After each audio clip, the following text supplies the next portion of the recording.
Hey everyone, Benji and Igor here at the Contractor Evolution Studio. So have you ever wondered what it is that makes the elite contractors in your space elite? Or to put it differently, have you ever wondered what keeps the chuck in the trucks stuck? It's a good one, Benji. Okay, so over the years, we have observed certain patterns, certain habits, certain ways of being, you could call them, that are consistently exhibited by the best of the best, and simultaneously another set of habits exhibited by those on, we'll say, the other end of the spectrum. If you catch our drift, I think you're gonna love this episode because today on the show, our guest is none other than James Dale. For you listeners that know him, you know he needs no introduction, but for the rest of you, a little context will probably go a long way. So James Dale is the Director of Training and Development at Breakthrough Academy. Breakthrough Academy is a high-level training program that helps contractors systemize their businesses for growth. They work with contracting and home service companies, generally doing between $1 and $10 million a year in revenue. Now, James leads the development of what's called the BTA management system, which is a very powerful piece of infrastructure that includes the tools, the systems, and the skills that smart entrepreneurs running fast-growing contracting companies need in order to scale up. He also leads Breakthrough Academy's large team of expert implementation coaches who work side by side with their contractor clients, or members as they're called, to implement this set of systems and help these businesses grow.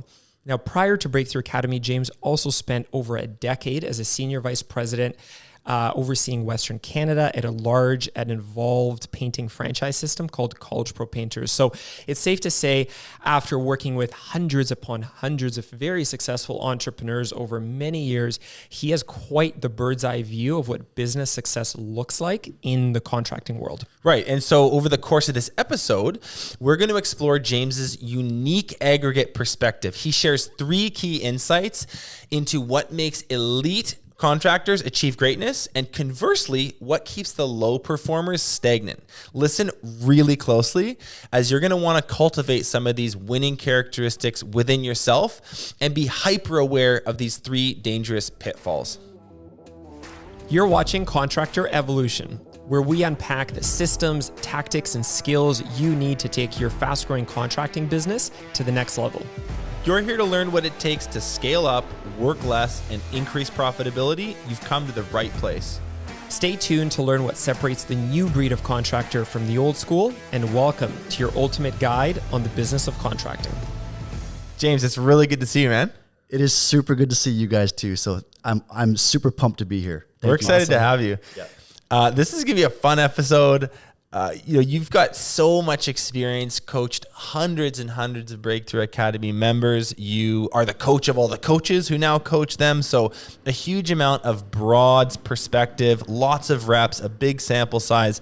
And I'm really excited to listen in to some of the big observations you've made, both about high performers, but also some of the low performers. So we'll start with the high performers, and just lead us off here. What's like the number one characteristic you see associated with these elite level contractors? So there's a ton of things you could point to, but I think a really important one is that they think big. And when I mean that they think big, it's not just that they're trying to grow revenue by 30%. It could mean that, they want to be the best in their industry, in their city, or they want to, have multiple verticals that make sense, that are connected. It could be that they want to franchise this and scale it, but they have a vision. And actually, it might not even just be revenue as well. It could be that, I want to run they're very intentional. I want to run a really clean business that's very profitable, and I have time off. So they're thinking big. One of my favorite quotes from Stephen Covey, right? Wrote the famous book, 7 Habits of Highly Effective People. One of the things he does talk quite a bit about in that book is how all things get created twice. And to your point of high-level leaders, they're able to dream and create it in their head and then turn it into reality. Yeah, that's what he's talking about. Exactly. created twice, once in the mind, and then once into reality. okay. But the first is that you can create it big. And to Jim's point, you're not saying it's just revenue, right? Yeah, it's not just revenue. Profitability. It can be operational excellence. It can be in the marketplace from a customer experience and quality perspective. It can be in their quality of life, right? But it gets created in the mind. In detail, in vivid color. It's very, very, very well thought through. It's not some vague sort of like, well, maybe next year we'll do a little bit more. We'll get a bit bigger. We'll get a new truck. It's like 5 years from now or 10 years from now, this is the painted picture in 1080p HD that I want to achieve. And then they get busy and get to work. But the point is, it's all up here first. 1080p, so 10 years ago, but 4K, where are we at now? Yeah. But to your point though, it is again, this is like what's a major factor. It's a hallmark because if as the owner or the leader of your business, you're not thinking big and you're trying to push the boundaries and like try to, how do we be in a better state? How do you expect the people on your team to think that way as well? You need to be the biggest thinker. You need to be you need to be a big thinker in your business, and you probably need to be the biggest thinker or one of the biggest or the biggest thinker in your business. Totally. And I think we've all seen this many times where a high performer either becomes disengaged or they leave because they know that they are thinking bigger and better than their leader. Totally. Right?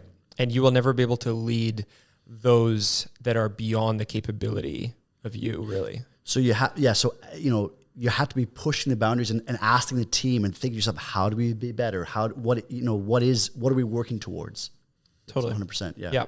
Yeah, exactly. If you are a status quo, like I'm okay with the mediocrity, it's no surprise why you likely will not have exceptional people in the business driving it.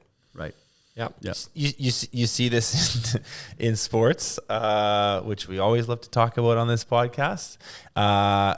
Like there are full-blown mutinies on football teams or basketball teams when the players are going like, this coach or this offensive coordinator or this whatever doesn't have a clue. This guy has no clue what's going on, and our talents, our skills, our effort are being wasted. They're being wasted. Being wasted. That's a tough spot to be in. Yeah, the team doesn't get to success. The championship doesn't happen by accident. Exactly. Yeah. Any great company doesn't just happen by accident. Totally. The intention has to be there. Yeah. It's been dreamt up. Yeah. So here's a question for you, because I find that there's a lot of talk, right? And there's a lot of podcasts, there's a lot of content, there's a lot of gurus, there's a lot of speakers. It's actually relatively easy to remember enough stuff and sort of parrot it around your world and sound really impressive. It's very, very rare to see someone actually pull it off and execute. Are there any like patterns or behaviors that you see that kind of show you like, okay, this guy's just talking shit, whereas like, well, this guy is talking a big game, but he's gonna back it up, or he's on the way to backing it up. Yep. So to Igor's point before, like you got to think it, but a great tool to do that is they capture it in a strategic plan. So they have like a 5-year vision. They know what they're working towards, but then also they boil it down to like, okay, what does the next 3 months look like? Like what's the next quarter look like? What do we want to get done in the next 3 months? If I stack this 3 month on this 3 month, on this quarter, that's how they get to the big they're trying to get to. So one is and that's how they get maybe momentum. It'll be momentum. So that would be one, I guess, fundamental piece is that the doers versus the dreamers would be that they have a strategic plan and they break it down and they execute it. A second one I think would be that you don't have to do it all at once. And it's kind of with the first point, but like, it's this concept of like, they test bullets before they fire cannonballs. So, a good example of that would be is like, okay, and this came up just the other day with someone I was working with, but basically like, okay, I want to build SOPs for my entire business. And because I want to duplicate it, I want to grow to another city. I want to get really good here, then move to the city. But building your entire SOP for your entire business and operation manual for your entire business is a lot of work. Mm-hmm. And hard to do once, but like, so the concept was like, okay, I'm going to take some action. Like I'm going to do one SOP, low hanging fruit, a pain point really well, involve my team, get the people who are going to be executing this SOP involved in helping build it, roll it out, get traction, and then create this kind of this like so they get moving. They get moving. Yeah. They get moving. They get moving. You feel that a lot in workouts. You know what I mean? Like you're out, you're going for, you're cycling or you're running, and sometimes maybe you're not feeling great. It's hard to just start, but once you get moving, you get in the zone. Totally, you do. But you got to get the forward progress because that gives you the buy-in and the energy. And I think even more importantly, gives the team the buy-in and the energy to motor forward the rest of the way. They feel successful. Like, let's do another one. Yeah. Let's do another SOP. Hey, let's make another improvement. Yeah, as opposed to the daunting 500-page operations manual. Yeah. Well, can I say though, because like one thing that I always see as a distinguishing thing between, what separates the men from the boys, if you will, like going to your bullets versus cannonballs analogy, sometimes I'll meet business owners who are in their first year or two. The business is small. It's well under $1 million in revenue. And they're telling me that like, I need to build out all of these systems right now. Yeah. And you're like, no, you don't. No, you don't. You need to go sell some jobs. Yeah, you got to get some work and done. then go produce them, and like maybe cobble together a checklist on the way, and like duct tape that onto what you're doing and see how that goes. Totally. But you've totally like you've listened to too many podcasts. If you're sitting there and be like, I got to build out a 70-page SOP for the whole company, it's like you don't even have jobs for your guys next week, dude. Like that matters more. So it's doing those almost simultaneously that I think is a hallmark of these big thinkers. Yeah, and of game. Totally. Okay. 100%. So that's point number one. What's point number two? The second big one I would say would be that they're decisive. So they make a decision and they're able to do it quickly, and they execute that decision. Mm-hmm. And I think this is really important for a couple of reasons, but a big one is like there's always things on a macro level and a micro level. As a business owner, you're experiencing things. On a macro level, there's 9/11, there's market crashes. We just went through COVID, right? Where bad things are happening. On a small scale, a new competitor comes in, you lose someone. So the great contractors that I've seen, they are able to, they're like a wartime leader. And what I mean by that is that, you have a bad month, you have a bad week, you have a bad day, and they take action right away. They don't. A peacetime leader will be like, they might not take as much action. They're like, oh, it's okay, we can wait and do it. But the really strong leaders can make action and make a decision. I give you an example of this. So one of the companies, last year with COVID, obviously COVID happened, and they right away they're like, okay, what is our action plan? And the leader right away took it by the horns, and they made an action plan of how they're going to produce the projects.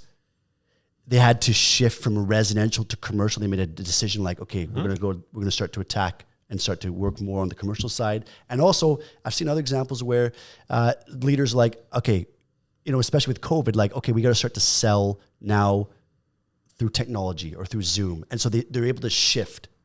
And now, good leaders too, and the ones with decision, you have to be able to, be a wartime leader, but also a kind of a peacetime leader. But that would be a big factor I've seen, is that people can take charge and fight through the tough times. Mm-hmm. Were you going to say something? Nope. I was just going to say that, like, you really have to pick your battles on this, right? Like there's times to go on offense when it comes to this level of decisiveness. Also, you have to be careful to not bottleneck the organization. There's also a point where you can be trying to push too much through at any one time and not be thinking methodically around, like, am I going to be trying to push too much down the pipeline and overwhelming our people, overwhelming the system, and compromising on the quality of execution of like how much we can actually practically get done, right? So that balance, there's a balance to everything we're talking about with this level, but fundamentally 100%, like you have to be confident in your decision making. We were talking in a previous episode about the importance of having like really good financial understanding so that you can be decisive with the decisions that you do make. Yeah. There's the thing is, like, when you run a large organization, there are going to be so many forks in the road that come at you. There's there's a right here or a left there. Do we stop? Do we continue? What I'm hearing you say is the best of the best don't kick the can down the road. They don't make up excuses that why they can't make a decision. They don't procrastinate. They're like, okay, here's the data, here's the situation. They understand it in context. They process it relatively quickly, and they make the right choice a high percentage of the time. Not all the time, but a high percentage of the time. Yep, 100%.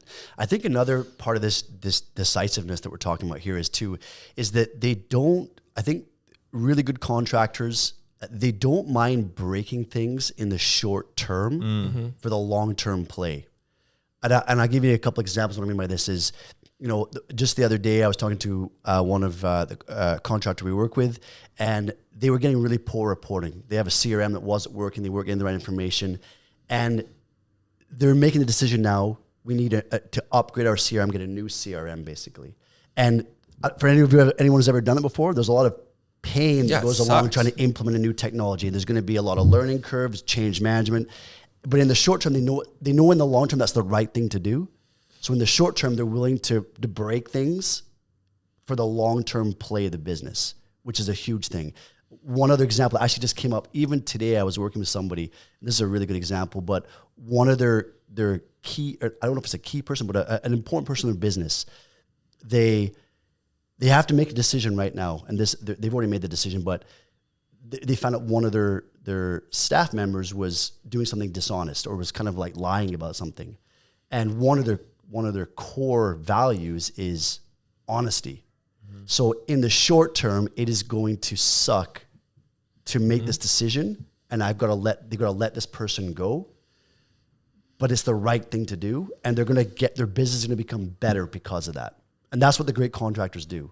Is they are decisive in situations like that. They use their values to sort of be the thing that pushes the needle one way or another. They're constantly going back to that as a decision-making device. And you can't be afraid to lean into that. And I've seen that a number of times, like for the good. And I've seen quite weak leaders overlook this stuff because they're afraid, right? You're afraid of the work that's going to come from the fallout. But at the end of the day, like one thing that I've heard from James for over a decade is like, you'd ask, what is the right thing? Those are words that you'd use even like a decade ago, right? And I remember you'd ask me that multiple times, like in a tough situation, what is the right thing? And now to some people, I know that would be a very vague question out, but I know the depth to which you mean it.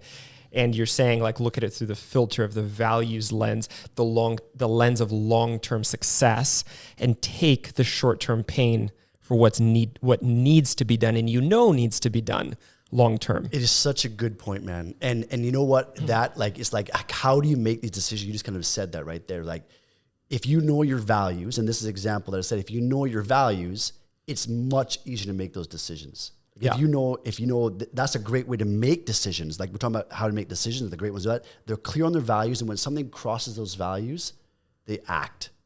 And that's exactly what you're saying there. Yeah. I remember seeing someone showed it to me. I'm not a part of this organization. I mean, it's not even like in our directing industry or anything, but a really high level executive of the company sent a memo to the whole company and it said, at X organization, we believe strongly in our values. 1, 2, 3, 4. Effective today, this individual is no longer with the organization. Right. Really? Yeah. Totally. Public broadcast of the whole well, company. not public to the core staff. Yeah. I'll just say a couple more things on this decisive one. Like, we're talking about how do you make these decisions? Yeah. I think what's really important as well is when you're making these decisions, do you have, I think when I've seen some of the really good companies, the really good contractors, they will get counsel from people that they trust. So someone who's gone through the experience before, somebody that is, can add value or insight on maybe how to roll the decision out, but like they'll basically get confirmation about what they're thinking to make that decision. Yeah, and I think that would find somebody that find someone that has solved this problem before and say, what did you do in this situation, or something that has enough parallels that you can relate to it. One thing sometimes when I think about my role, one thing that's often pretty front of mind for me is and I've mentioned this before in a number of different environments, but I sometimes feel, and I think that leaders, your job is to make good decisions, right? Like you don't dig the hole anymore, so to speak. You are a decision maker, really, as an entrepreneur, right? That's a huge part of what you do, is to make decisions and to communicate them effectively. And I think over time, to your point, James, if you can get good counsel and you can think through things critically with data and rationale and all this kind of stuff, you gain self-confidence in your decision making. And you're like, I'm not batting perfect, but I know that 90% of the time I'm right when I'm given like, are we going ahead or not? Or are we going this way, or this way, that way? And when you begin to get that confidence, it does help you in your decision making, because you know, like, I'm going to bat 90%. I'm confident in that. So when I make a decision, I'm going to be confident in that directive. And I think that you can only get to that point, to what you're saying, James, around like when you've thought through it and when you have good counsel. Another thing that I've got that's helped me a lot is just get really clear and get quite comfortable with the worst case scenario of the decision that you're making. So it's like, just confront how bad this could go. Yep. Can we live with that? Can I weather the storm? Because in every choice, there's going to be some inherent risk, but really, really confront that. Play devil's advocate for yourself. And if you can't do that, find someone else that will. But every time there's a big fork in the road, you really need to know what the worst case scenario is and be ready to deal with that if it comes out, which it probably won't, because you're a good decision maker. But that's another exercise I think that's helped me before too. 100%. And then if it does happen, like, you're not surprised by it. So, yeah, totally. Yeah. You've mentally prepared for it. Yeah. And on the opposite end of this, some of the weaker leaders I've seen really are very indecisive and not clear communicators. And I've Wishy-washy. Wishy-washy. And I've seen that affect people and staff. I'm not even thinking about the leaders per se. I think about the staff and the things that you hear from the people that are being led, where there's a lot of indecision in that. And it's not like, here's the decision, I communicate it clearly, concisely, properly. Right? Yep. It's good. So that's two. Decisive. Yep. What is number 3? Number 3 is that the great contractors have a really good eye for talent, and they add value to their team constantly. So this is, everyone is, if you listen to this, you're a contractor, you're landscaping, plumbing, remodeling, whatever it is you're doing, if you're honest with yourself, the work you do might be similar, the way it looks at the end of the day, like the actual project. But what differentiates great companies from others is the people that are on the team, the way those people, the culture of the business. So for the employees themselves, or the experience that customers get. So the great contractors are really good at building teams. And I use the analogy of like a sports team. Like, what is a really good sports team? One, they pick the right players. Then they get a ton of trust with those players. And then everyone is working the same direction. The similarity between the sports and the contracting business is interesting, because in sports, let's say in football, you don't have a competitive advantage outside of what you just said about your team. That is the competitive advantage. That's the one and only. There's no other secret sauce. Everyone plays by the same rules. Right. And it's like that in our industry. Like, there's no technology, there's no proprietary patents. I remember you speak to this, like, you install a new kitchen, right? Your competitors have access, generally speaking, to the same materials and the same technologies and all this kind of stuff. It's about your people. I kind of think like the age of like my trade secrets is long behind us. Like, the genie's out of the bottle. Like, people know how to roof a roof. Yeah. And people know how to build a house. And so there's it's sort of a pure and clean playing field, the same way that a football team is. There's no software, there's no fancy legal stuff going on, there's no IP. It is like a few positions of key players, how they communicate and interact, and the processes that they execute time and time and time again. That's it. Exactly. So the eye for talent thing, to keep on the sports bit, is like a lot of these high performers that you see, that they're kind of like the best scouts. Like, they're out there, they're seeing like the up and comers, like, oh, like this guy runs a really fast 40-meter sprint, this guy's got good hands, like, okay, he's not there yet, but I'm gonna keep my eye on him. And it's, so to your point, and it's from like an external perspective and an internal perspective. So on the external side, when they're bringing people into the business, they are super clear on what they're looking for. So they profiled like the role of like what makes someone successful in that, like what skill set, what kind of values we're looking for. They're super clear on that. And then they're attracting people that fit that mold. And then they take a lot of time to make sure they land those people. I'll give you a really interesting example. So a really good company that we work with, there was a very important position they had to hire for. They did this. They got really clear on what they were looking for in this role and what kind of person they were looking for. They cast the web, and they got a lot of people applying. And then, but the time they took to bring this right person in, part of the interview process was introducing to the team. They had a bit of a beer and a barbecue test. They took them, a few of the top candidates for this. This is a very important role, but a few of the top candidates, they took them on a bit of a hike to kind of see how they'd interact with the ownership as well. And I just talked to them literally today, and they're like, this person's been in our business for 5 months, and it's working out like amazingly. Like they knew what they were getting, and they had this eye for talent we're talking about, and they knew what they were getting, and now this person is like taking their business to a whole new level. Like the way they're interacting with the team, the procedures they're doing, they're like making everything better. Yeah. And yeah. I think it's easy for a lot of listeners here to get inspired by this story. I think the cool and interesting complex part to note is that I know for you, having worked with you for such a long time, it's not just a skill, it's a way of being where you're always on this lookout, internally, externally, but you're always on the lookout for talent, and you're always developing into talent. That's been like a hallmark of James for many, many years. It's to add to that, or to talk about that, like I there's always be closing. There's always be recruiting. And the thing is this, like I hear a lot of the successful contractors, what they're doing is they're always putting it out to the marketplace. We're growing, we're successful.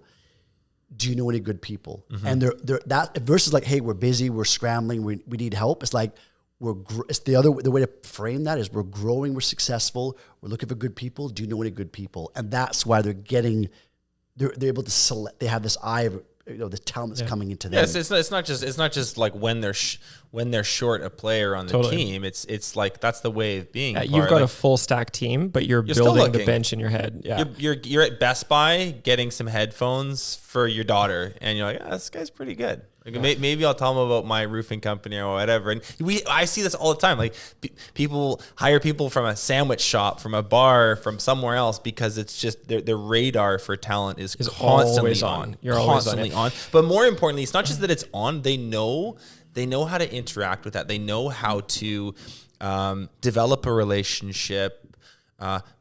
Be a leader, even in quick, short interactions, and come across to someone as maybe, a potential lead for that person's career development. So it's like, it's a habit that gets ingrained that I think you see consistently across industries. Totally. Yeah. People sometimes ask me, man, like, where did you pull that person out of? They're like perfect for this role. It's like, well, what you don't see is that I've been working on this for the last 2.5 years. Very likely. And there are people right now that our team doesn't necessarily know about that I'm quietly working on, so to speak, right? And they're in other roles and all this kind of stuff, right? And not all of them, but some of them at some point, it will end up working out. And exactly. to do what with though? Like what? Like you saying you got your eye on certain people, developing them. Like what are they growing into? That's the part I very intentionally don't think a lot about, because I go the right person first. And there's something serendipitous. The right roles do come, they present themselves to you. It's really about the people. You work on the good people. And I've seen this time and time again. I don't know what it is, but the role appears in front of you in your eyes. Like you're either out for a run or you're taking a shower. You're just in a calm kind of mental headspace, and you're like, right, there's the fit. Totally. I know exactly. Right? When I go for a run is when I have those moments too. It's like I get inspired or something. I was like, oh, now I see this. And you see the two puzzle pieces, how they come together, right? But that's secondary. The piece we're really talking about here is like you're constantly on the lookout for great talent, and you're nurturing it. So I want to the second part, this nurturing part. Like you mentioned that a second ago, or I think a little bit. I wanted to capture something about five minutes ago. We said this, but once you've got the people on your team, you're investing in those people. Like you're Totally. not just trying to get the eye for talent on the out, like maybe external to your business, but within your business, what are opportunities for people on your team to take on more, right? And from a contractor's perspective, what types of roles would you recommend that within the organization that people keep the most of an eye on? That's a really good question. So it's interesting. You know, one, I think an opportunity for a lot of contractors, which I've seen some of the really good, is they will focus on middle management. And the reason why middle management is for a couple of reasons. One is the middle managers, and when I mean middle manager, maybe like a foreman or a job site leader or a crew leader, someone like that, they have a very important role because one, they're going to potentially take on more responsibility at some point in the company, maybe a general manager or an operations manager, someone like that. So you can, if you invest in those people, there's that opportunity. But the other thing is if you invest in those people, they're the people that are working with the laborers and the technicians and maybe some of the other people that are maybe that you don't have as much of a pulse on. But if you invest in the middle management and you make them, help them become better leaders, you know, essentially better leaders. And there's a lot of things you could coach them on that. It's going to raise everybody's game. And then that's going to allow more people to grow within your business. And then again, this eye for talent. Where could this person go? Is there an opportunity for this person in my business if I want to expand? So the really good contractors are looking at the people on their team, investing in them. We interviewed Jocko about 2 or 3 months ago, and he's like, he had this concept of like leadership capital. How much are you putting into people versus just taking from people? And that's a huge part of it. Yeah. I love that. Run your business like a professional sports team. Be the best GM you can think of. Great. Okay. So we've got like 3 really, really good, clear points here for what we see in high performers. They think really, really big. Number 1, they're decisive. Number 2, like they don't kick the can down the road and avoid these decisions. Number 3, they've got an incredible eye for talent. I think that's pretty clear. There's another side to this that I think is just as interesting.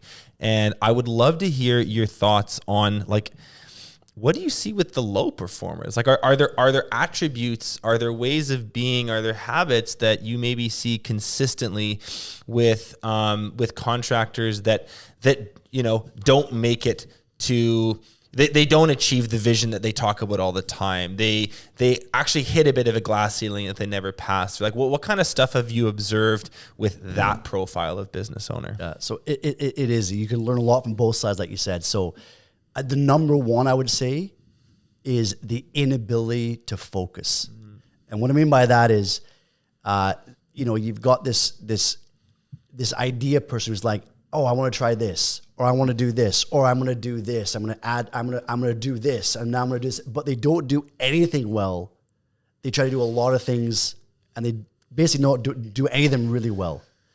And that would be like that inability, like ADD of like trying to jump from thing to thing. Yeah, would be a big one. Yeah, ideas are really a dime a dozen in business, and I think in life in general. They're easy. Yeah, they're easy, right? The whole game is about exceptional execution, right? It's just see way more ideas floating around than I do people who are good at bringing them to life in a powerful way. Yeah, right. So for the listeners, like some context, like one of my roles within Breakthrough Academy is like I do a lot of the assessments, I do the intakes, I meet people before we begin coaching them to make sure that they're a fit. And I got to be honest, one of the big red flags that really gets my spidey senses going is when they go, I'm the ideas guy. I've got so many business ideas. Immediately, I'm like, well, okay, let's just slow down here. Let's have a closer look at this guy or this girl. Like, I'm not so sure about that because this guy's lab results are coming back. I'm like, their blood work's maybe a little touch and go. Let's do a follow-up meeting, right? So, and that's because like being the ideas guy only gets you so far. To do anything well takes a deep level of focus and commitment. You need to see it through to completion. You and I have talked about this many, many times, the focus on the long term. So when I'm speaking to someone that seems jittery, like they're bouncy, like they seem really easily distracted, like a sound outside their office, they're like,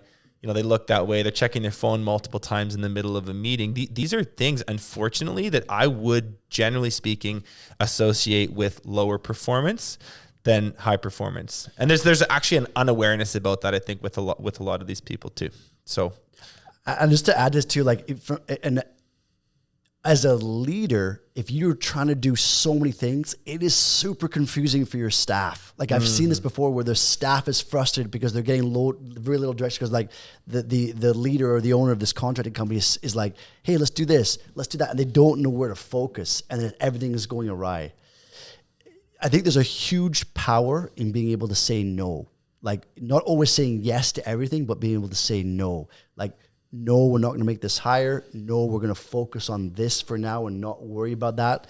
It's like what you don't do is actually more powerful than what you do sometimes. Hey, we're not going to work with that client because they're not our ideal client. Like that ability to do that is huge. Last week we had a guest come in, like external to the company, a super high performer in marketing, came in what we call the guest spotlight with the marketing team into their kind of weekly marketing team huddle. And one of the big powerful quotes, like he's an incredible focus guy. He does very few things, but very well. Like he's extraordinary at diving headfirst into one thing.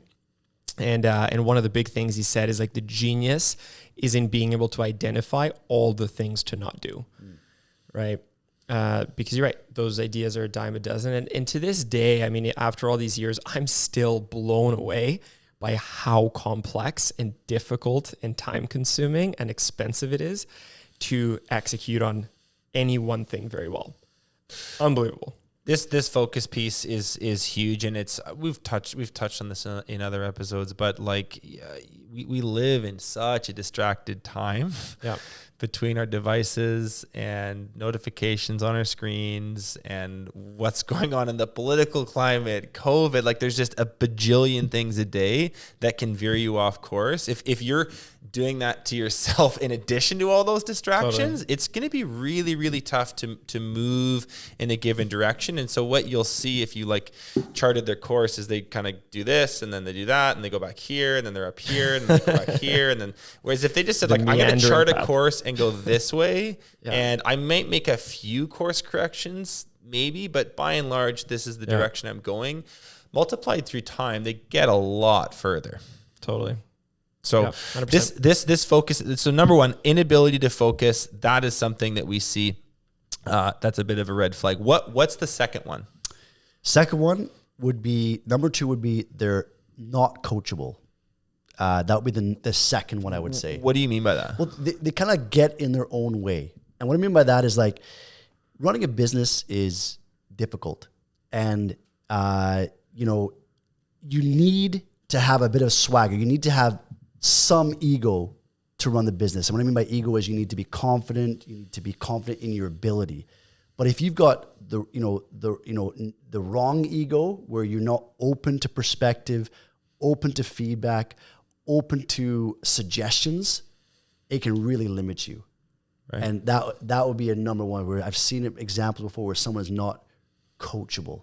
I give you an example of this where I've seen one time where I was working with somebody and they were relatively new to business and their business was relatively small, but they were trying to hire almost a GM role before they should be. Right. Like they were trying to hire a role and they were still like, they were basically the GM, but they hadn't really earned the right to have They just weren't there yet. They weren't there yet. Yeah. And I was like, hey, listen, man, you shouldn't hire this guy yet. You're not ready for this role.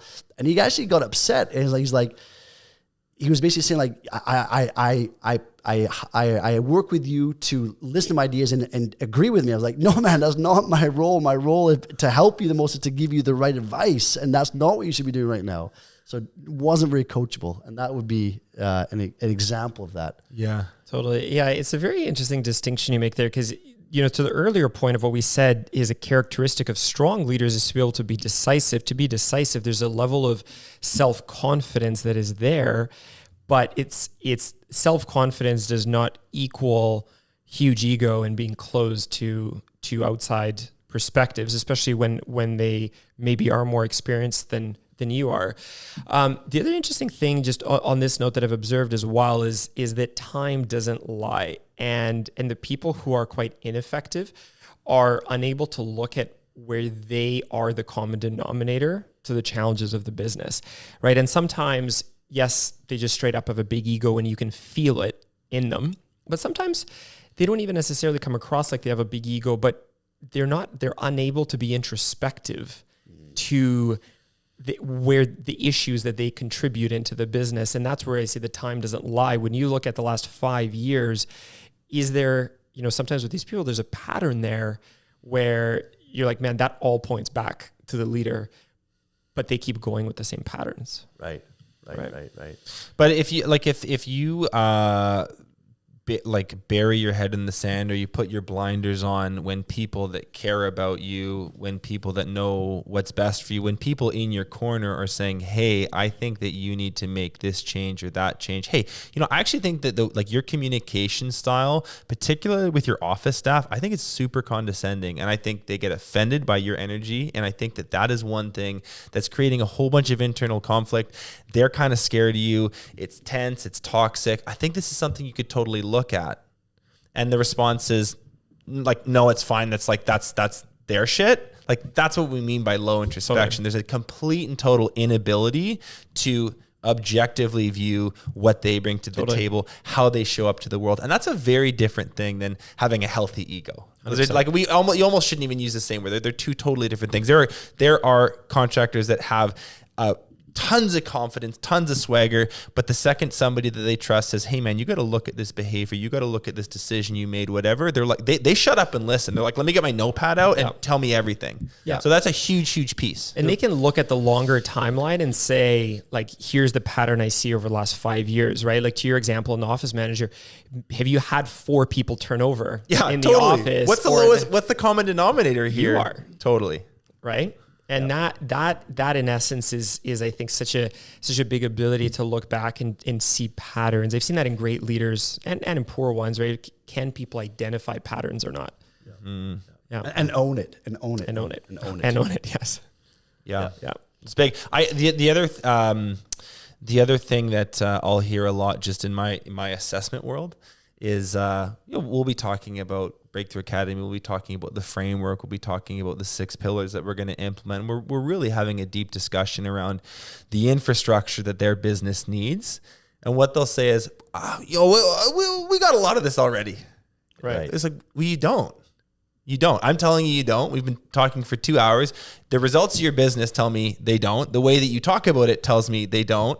Like this is objectively true, and you're telling me that you have a lot of the stuff in place. If you had this stuff in place already, we would absolutely not be having this conversation in the first place, and your business would be twice the size it is, or way more profitable, or you wouldn't be as stressed out as you are. Like, the proof is in the pudding here, and you need to have a look at it. So I think this coachability piece is huge. When you say the people get in their own way, it's an absolute it's a truth, and it's definitely something that's a red flag for me too when talking with entrepreneurs. Okay, so that's number 2. What's number 3? Number 3. I would describe this as the contractors that don't get where they want to be, or they struggle to grow, would be they have a poor sphere of influence. What I mean by that is the people that are I guess either supporting them or they're getting advice from are not healthy. And it could come from a number of ways. It could be significant other. Their spouse is kind of like, hey, you can't do this, or you shouldn't do this, or don't do this. It could be a business partner that could be like a toxic business partner where there's animosity between the two of them and they're not able to move forward because of that. It could be friends. It could be parents. It could be like even their own staff that's really holding them back.